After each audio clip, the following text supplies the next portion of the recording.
Alrighty, so really quick, we're gonna go over these two cheat code tools for window tinting.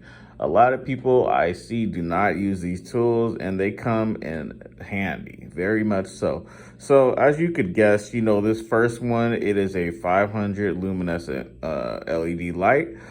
This is really good if you have a 5% windshield you need to cut and you're by yourself or something like that. If you just don't want to set the light like on the dash, you have some type of cell phone light, you don't want to set it on the dash, you can literally use one hand for this light and then the other hand to cut around the actual mirror if you need to.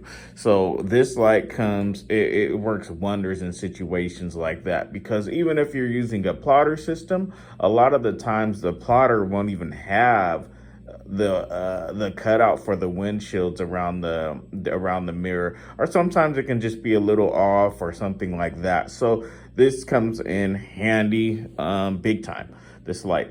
Other thing, now, I know what you're wondering. What is this little gadget over here to the right? This little metal, it's a little metal magnet.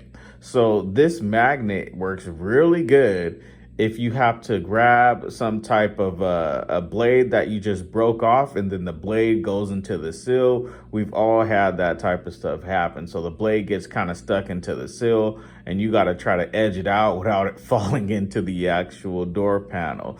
We've all had that happen. So what this magnet does, it'll sit there and it will grab your actual blade, so that way you don't got to go around trying to scratch it out, this and that. You can just grab this little magnet here and you can get your blade out before it drops all the way into the door panel. Now if it drops all the way into the door panel, you might need a whole different type of magnet to get it out of there.